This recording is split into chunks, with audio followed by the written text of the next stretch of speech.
ప్రజా ఫార్మసీ ఇది ఎక్కడ ఉంటుందంటే కరెక్ట్ గా మన గాంధీ చౌక్ లో నెహ్రూ రోడ్ లో ఉంటుంది ప్రజా ఫార్మసీ అనేది. వీళ్ళ దగ్గర మనలాంటి సామాన్యులకు అందుబాటు ధరల్లో అన్ని రకాల జనరిక్ మరియు ఫార్మా మందులు ఇక్కడ లభిస్తాయి. దాంతో పాటుగా ఒకవేళ లేని మందులు ఏమన్నా ఆర్డర్ చేస్తే అవి మన డోర్ డెలివరీకి అయితే తీసుకొస్తారు.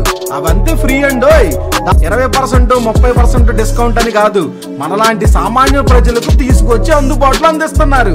ఇంకేంటి ఆలోచిస్తున్నారు? స్టార్ శ్రేణి లిమిటెడ్ లో సభ్యత్వం పొందండి. మీకు చేసుకునే పొదుపుపై అత్యధిక వడ్డీ పొందండి. మీ గోల్డ్ పై అత్యధిక విలువ లోన్ గా పొందండి. ఖాళీ భూమి మరియు ఇళ్ల తనఖాపై రుణాన్ని పొందండి. V cardiac multi speciality hospital Kothapeta Tenali. గత ప్రభుత్వంలో మోసపోయాం, మమ్మల్ని కాపాడండి మహాప్రభు అంటూ దేవాదాయ సర్వీస్ ఈనాం భూముల బాధితులు ఆవేదన వ్యక్తం చేస్తున్నారు. ఈనాం భూములు రీసర్వే పేరుతో తమను గత ప్రభుత్వం బ్లాక్ లిస్టులో పెట్టారని, అంతేకాకుండా ఈ భూములను దేవాదాయ భూములుగా మార్చి వెబ్లాండ్ నుంచి కూడా మా పేర్లు తొలగించారని సంగం జాగర్లమూడిలోని సంగమేశ్వర స్వామి దేవస్థానం సర్వీస్ ఈనాందారులు ఆవేదన వ్యక్తం చేస్తున్నారు. తెనాలి రూరల్ మండలం సంగం జాగర్లమూడి సంగమేశ్వర స్వామి దేవాలయం సర్వీస్ ఈనాం క్రింద నాటి జమీందారు ఇచ్చిన భూములను నిషేధిత భూముల జాబితాలో చేర్చడం అన్యాయమని, వెంటనే ఆ భూములపై ఉన్న నిషేధాన్ని ఎత్తివేయాలంటూ సంబంధిత రైతులు తహసీల్దార్కు వినతిపత్రం అందజేశారు. 2013 సంవత్సరంలో కిరణ్ కుమార్ రెడ్డి ప్రభుత్వం ఇచ్చిన 310 జీవోలో పేర్కొన్న ఒక పదం కారణంగా ఈ భూములు బ్లాక్ లిస్టులో చేరాయని సంగం జాగర్లమూడి గుడిలోని ఈనాందారులు చెబుతున్నారు. సుమారు 100 ఎకరాలు ఇప్పటికే కొన్ని చేతులు మారాయని, ఎక్కువ మంది రైతులు తగిన డబ్బులు చెల్లించి ప్రభుత్వ ఫీజులను ఇచ్చి న్యాయబద్ధమైన దస్తావేజులతో కొనుగోలు చేశామని చెప్పారు. ప్రభుత్వ రికార్డుల్లో రైతుల పేరుతోనే ఉన్నాయని, వారికి పట్టాదారు పాస్ పుస్తకాలు కూడా ఉన్నాయని వివరించారు. 2019 సంవత్సరంలో అప్పటి ప్రభుత్వం రీసర్వే పేరుతో ఈ భూములను దేవాదాయ శాఖ కిందకి మార్చేశారని, అందుకే రాష్ట్ర ప్రభుత్వం న్యాయం చేయాలని విజ్ఞప్తి చేస్తున్నారు. తహసీల్దార్కు వినతిపత్రం అందించి విలేకరులతో మాట్లాడిన వారిలో కోటేశ్వరరావు, హరిబాబు, పాలడుగు ప్రసాదరావు, కుప్పుస్వామి, వరుడ బాబు, ఏడుకొండలు, కోటిరెడ్డి తదితరులు ఉన్నారు. రాష్ట్ర ప్రభుత్వం అప్పట్లో ఉన్న ఉమ్మడి మద్రాసు రాష్ట్ర ప్రభుత్వం ఈ ఈనాం భూములకి రైతువారి పట్టాలుగా కన్వర్షన్ చేశారండి. ఆ రోజు నుంచి 2013లో కిరణ్ కుమార్ రెడ్డి గారు ముఖ్యమంత్రిగా ఉండగా 310 జీవో అని ఈనాం అబాల్షన్ యాక్ట్కి సవరణ పెట్టారు. ఆ సవరణలో ఏం చేశారంటే రెట్రాస్పెక్టివ్ అనే పదం వాడటం వల్ల ప్రాస్పెక్టివ్ బదులు రెట్రాస్పెక్టివ్ అనే పదం వాడారు. దాంతో ఏమైందంటే అంతకుముందు ఈ రైతువారి పట్టాలకు కన్వర్షన్ అయిన భూములను మొత్తాన్ని బ్లాక్ లిస్ట్లో పెట్టేశారు. బ్లాక్ లిస్ట్లో పెట్టినా కూడా మాకు 10-1 అడంగులు కానీ 1B నమూనా కానీ ఇప్పట్లోనే వచ్చేస్తున్నాయి. దానివల్ల మేము రైతువారి రుణాలు తీసుకోవడానికి వాటికి ఎటువంటి అభ్యంతరం లేకుండా పోయింది. అమ్ముకునే వాళ్ళకి ఇబ్బంది తప్పించి మామూలుగా వ్యవసాయం చేసుకునే వాళ్ళకి మేమే దాన్ని ఎంజాయ్మెంట్లో ఉన్నాము. ఇక మొన్నటి వరకు అదే జరిగింది. మొన్న రీసర్వే జరిగినప్పుడు వాటన్నిటిని ఏం చేశారంటే దేవాదాయ భూములుగా కన్సిడర్ చేస్తూ వెబ్లాండ్లో నుంచి మా పేర్లు కూడా తొలగించేశారు. ఇప్పుడు మాకు 1B అడంగులు రావట్లేదు, 1B నమూనా రావట్లేదు, 10-1 అడంగులు రావట్లేదు. దాంతో బ్యాంకులు మాకు లోన్లు కూడా పెట్టలేదు. ఇదండి పరిస్థితి. మా పేర్లు మాకు అప్పట్లో చంద్రబాబు నాయుడు గారు ముఖ్యమంత్రిగా ఉండగా ఒక ఆర్డినెన్స్ ఇచ్చారు. ఆ ఆర్డినెన్స్ వాళ్ళకి 6 నెలల్లో చట్టమైనట్టయితే మాకు ఈ బాధలు ఉండేవి కాదు. ఇప్పుడు మరలా దాన్ని మన జగన్మోహన్ రెడ్డి గారు కొంచెం పట్టించుకోలేదు. దాన్ని చట్టంగా చేస్తున్నట్టయితే అందరికీ రైతులందరికీ దాదాపుగా 2.5 లక్షల మంది రాష్ట్ర వ్యాప్తంగా ఈ సమస్యతో బాధపడుతున్నారు. 2010 నుంచి ఇబ్బందులు పడుతున్నాము.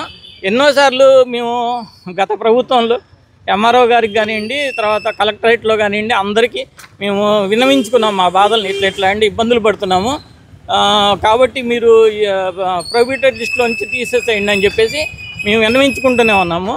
ఎవరు కూడా అంతగా సహకరించలేదు మాకు. తర్వాత ఏమైందంటే రీసెంట్గా 2023లో ఒక జూలై నుంచి ఈ భూములు దేవుడి భూములు అన్న ఇది వచ్చేసేసి అనుకోకుండా కొంతమంది ఏం చేశారంటే అంటే రెవెన్యూ వారు మా పేరున ఉన్నటువంటి పట్టాలని తొలగించి పంచాయతీలో ఫస్ట్ దేవుడి పేరు పట్టాదారుడిగా పెట్టారండి. ఇది గ్రామ పంచాయతీలో పెట్టారు. లిస్ట్ అవుట్ చేసి గ్రామ పంచాయతీలో ఊరు మొత్తం ఎవరివైతే పొలాలు ఉన్నాయో వాళ్ళందరి పేర్లు, పట్టాదారుడి పేరేమో దేవుడి పేరు చెప్పారు. అంతకుముందర పట్టాదారుడి పేరు, అనుభవదారుడి పేరు రెండు మా పేరునే ఉండేవి సార్. అసలు మా పేరున పాస్బుక్లు ఉన్నాయి, స్టాంపులు ఉన్నాయి, అన్నీ ఉన్నాయి. కానీ కూడా 23 జూలైనా లేకపోతే 23లో గత ప్రభుత్వం హయాంలో చివరికి వచ్చేటప్పటికల్లా ఇలాగ మా దేవుడి పేరు పెట్టారు. ఫస్ట్ పెట్టేసి పంచాయతీ ఆఫీస్లో పెట్టారండి. మాకు మార్చినట్టుగా కానీ ఏ విధమైనటువంటి ఇంటిమేషన్ కానీ మాకేం చెప్పలేదండి. చెప్పకుండా డైరెక్ట్గా వాళ్ళే మా పేర్లు తీసేసి పట్టాదారుగా దేవుడి పేరు పెట్టారండి.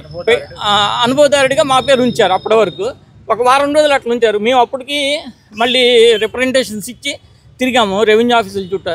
ఇట్లా జరుగుతుందండి ఏంటండి అంటే, ఇదేం లేదండి, ఊరికైనా వెబ్లాండ్లో ఊరికే మేము మార్చుకున్నాం అంతేను, తర్వాత మీ పేర్లో ఉంటాయి అన్నట్టుగా ఏదో చెప్పుకొచ్చారు. ఎవరు మాకు సహకరించలేదు గత ప్రభుత్వంలో. దాంతో ఆ తర్వాత వారం రోజుల తర్వాత అనుభవదారు పేర్లు కూడా మార్చేసేసి 2 కూడా స్వామివారి పేరు పెట్టేశారండి. అనుభవదారు పేరు తర్వాత పట్టాదారు పేరు మొత్తం పెట్టేశారు. కానీ పాస్బుక్లు కానివ్వండి, స్టాంపులు కానివ్వండి అన్నీ మా పేరున ఉన్నాయి. ఎంజాయ్మెంట్ అప్పటి నుంచి గత 200 సంవత్సరాల నుంచి ఎవరైతే ఉన్నామో మేమే ఉన్నాం. మరి అలాంటప్పుడు ఈ రీసర్వే అని చెప్పేసి కొంత మళ్ళీ గత ప్రభుత్వంలో ఈ రాళ్ళు తీసుకొచ్చేసారండి. ఆ రాళ్ళు వేసేటప్పుడు కూడా మా పొలాలు మా భూముల్లో వేసేటప్పుడు కనీసం మాకు ఇంటిమేషన్ చేయాలి, చెప్పాలి. ఏమంటే మీ దగ్గర ఏమి డాక్యుమెంట్స్ ఉన్నాయి, మీ దగ్గర ఏమేమి ఉన్నాయి, మీ దగ్గర పాస్బుక్లు ఉన్నాయా లేవా, రిజిస్టర్ పేపర్లు ఉన్నాయా, ఏమున్నాయి అనేది కనుక్కోవాలి. కనుక్కోకుండా ఏదో జస్ట్ ఈఓ గారు వచ్చేసేసి ఒక అప్లికేషన్ ఇచ్చేసేసి ఏమండి అవన్నీ కూడా మా 43 రిజిస్టర్లో ఉన్నాయి కాబట్టి అవి మాకు చెందుతాయి అనగానే అమ్మటే మార్చేశారు ఒక 1 వీక్లో గాను. ఇప్పుడు ఈ ప్రభుత్వం మాకు సానుకూలంగా స్పందించి అమ్మటే మాకు మా ఇబ్బందుల నుంచి తొలగించి మా పేర్లు మాకు ముందర ఏంటంటే వేరే ఊళ్ళలో ఏమీ ఎక్కడ పేర్లు తక్కువ మార్చారు సార్. మా ఊర్లోనే మొదటగా మా ఊర్లోనే జరిగింది సార్ ఈ పేర్లు మార్చడం అనేది. మాకు తెలియకుండా కనీసం మాకు తెలియని కూడా తెలియదు సార్. అందుకని మా పేర్లు మాకు ఎక్కించి ఇది హెల్ప్ చేయాలని గవర్నమెంట్ని కోరుకుంటున్నాం సార్. మాది సంగంజార్లముడి గ్రామము. అయితే మాకు ఈనాం భూములు పూర్వీకుల నుంచి మాకు ఈనాం భూములు వచ్చినాయి సార్. అవి కొంతమంది మేము ఈనాందారుల నుంచి మేము కొనుక్కున్నాము. ఇది సంగమేశ్వమి అంటే సంగమేశ్వమికి ఇచ్చినటువంటి ఈనాం భూములు కాదండి.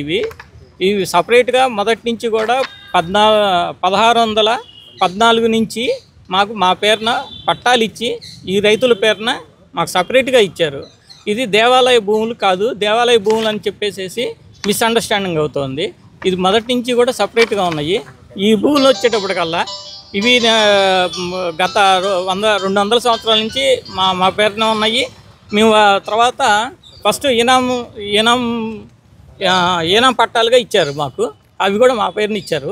ఆ తర్వాత వచ్చేసి రైతువారీ పట్టాలు ఇవ్వటం అనేది చట్టం అయిన తర్వాత 1960లో మాకు అప్పుడు ఎవరైతే ఈనాందారులు ఉన్నారో సాగుబడిలో ఎవరైతే ఉన్నారో వాళ్ళ పేరున మనకి పట్టాలు ఇచ్చారు. అవి రైతువారీ పట్టాలుగా ఇచ్చారు. ఆ రైతువారీ పట్టాలు ఇబ్బంది లేకుండా మేము అప్పటి నుంచి సాగుబడి చేసుకుంటూ అన్నీ అమ్మకాలు కొనుగోలు చేసుకుంటూ ఆ ఈనాందారుల నుంచి అందరం కొనుక్కుంటూ ఉన్నాము. ప్రతి చిన్న సన్నకారు రైతులు కష్టంతో పనిచేసి ఎకరం అరెకరం వాళ్ళు కొనుక్కున్నారు. ఆ కొనుక్కున్నది ఎప్పుడు రైతు వారి పట్టాలు ఇచ్చారు. పట్టాలు ఇచ్చినప్పుడు వీళ్ళందరూ కనుక్కున్నారు. పట్టాలు గవర్నమెంట్ ఇచ్చిన తర్వాత వాళ్ళందరి దగ్గర వీళ్ళు ఎకరం అరెకరం కొనుక్కొని ఇప్పుడు పిల్లల పెళ్ళిళ్ళు చేయాలంటే ఆ ఆస్తి చదివించుకుంటానికి కానీ ఏది కూడా వీలు లేకుండా ఆత్మహత్యలు చేసిన పరిస్థితి మా ఊళ్ళోనే 2 జరిగినాయి. ధర్నా కూడా మేము చేద్దాం ఉన్నాం. ఇప్పుడు బ్యాంక్ లోన్లు కూడా ఇవ్వటం లేదు అనుకుంటే ఎక్కడ కూడా దాన్ని సడన్గా రైతుల సమీక్ష అని చెప్పేసి జాగర్లమూడిలో టీటీ గారు వచ్చి సమీక్ష పెట్టారు. ఆ సమీక్షలో ప్రతి ఒక్కరూ లేచి దాన్ని వ్యతిరేకించారు. ఆ వ్యతిరేకించేసి ఆ పేర్లు అట్నే ఉంచమని చెప్తే ఆమె సరేనని చెప్పి వెళ్ళిపోయి మరుసటి రోజుకల్లా మార్చేసిందండి. అన్నీ దేవుడి పేరుతో మార్చింది. అనుభవదారులు కానీ హక్కుదారులు కానీ అంటాయి కదా, ఆ 2 కూడా మార్చేసింది. ఇది చాలా దుర్మార్గం. పేద ప్రజలు అనేక మంది ఇల్లు వాకిలు కట్టుకున్నారు ఆ స్థలాల్లో కూడా. కొంతమంది వీళ్ళందరూ కూడా నిజంగా ఇది ఆత్మహత్యలు చేసుకునే పరిస్థితిలోకి వచ్చిందండి. ఈ అందరూ చిన్న సన్నకారులు అయితే ఏ ఒక్కరు కూడా బిగ్ రైతులు లేరు. గవర్నమెంట్ ఇంతకుముందు చంద్రబాబు నాయుడు గారు ఇదే జీవో పెట్టేసి అప్పుడు రాష్ట్రపతి ఆర్డినెన్స్ కూడా తీసుకొచ్చేసి అసెంబ్లీలో పెట్టాలి అంతే. అందులోకి మన జగన్ గారు వచ్చారు. అది ఎందువల్ల దాన్ని పట్టించుకోలేదు. ఇప్పుడు మళ్ళీ మేము ఉన్న గవర్నమెంట్ని ముఖ్యమంత్రి గారిని కానీ పవన్ కళ్యాణ్ గారిని కానీ మేమందరం రిక్వెస్ట్ చేస్తున్నామంటే అంతకుముందు ఏం పెట్టారో అట్టనే మరలా రెవెన్యూ మినిస్టర్ గారు అట్లనే ఇంతకుముందు ఏమైతే వేరే చంద్రబాబు నాయుడు గారు ఆర్డినెన్స్ పెట్టాడో అదే ఆర్డినెన్స్తో కొన్ని లక్షల మంది ఉన్నారు మాలాంటి వాళ్ళే. వాళ్ళందరికీ కూడా మేలు చేయాలని చెప్పి ఈ సత్యనారాయణ మేము విన్నవించుకుంటాం.